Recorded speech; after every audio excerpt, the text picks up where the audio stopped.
If you struggle with shyness or social anxiety, check out our free No BS training course with actual useful advice you can do from home.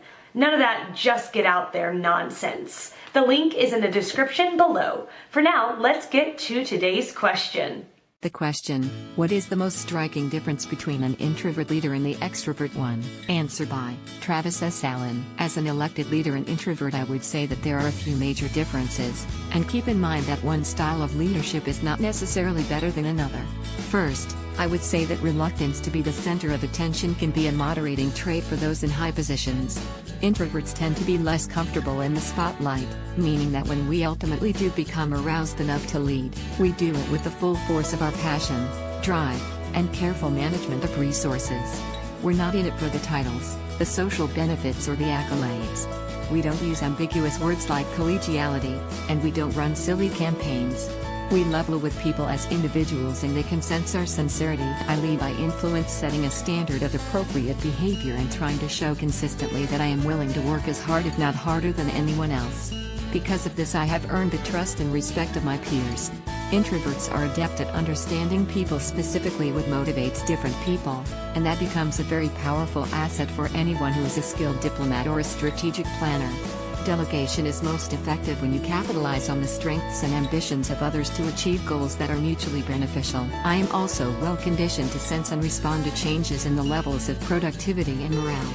I understand intimately that there is a sort of music, an ebb and flow to our lives, and that accomplishments are not tallied on a day-by-day basis, but rather measured over the course of months and years.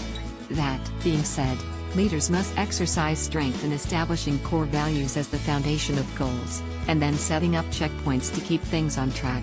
As an introvert, I am motivated intrinsically, versus extrinsically, and the time I spend away from others recharging is also the time I'm held accountable by myself. The best leaders have an honest internal compass by which they navigate their role.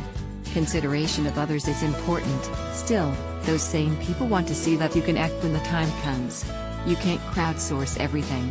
The reason why the most popular people are usually ineffective leaders is because 1, they are usually too involved in multiple things to dedicate themselves fully, and 2, they unwittingly enable factions by being cliquish and getting hung up on what that small portion of their constituents thinks. Other people will mostly tell you what you want to hear or lead you in multiple directions.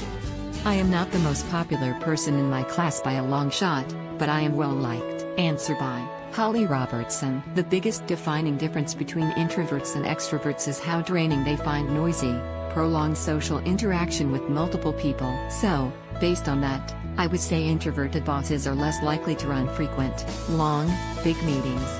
The idea of team building won't be a solution to all your problems. And an introverted boss is not going to think taking down all the cubicle walls so that everyone can stare at each other's heads all day is a fantastic idea. As an introvert myself, I would quit a job that did this.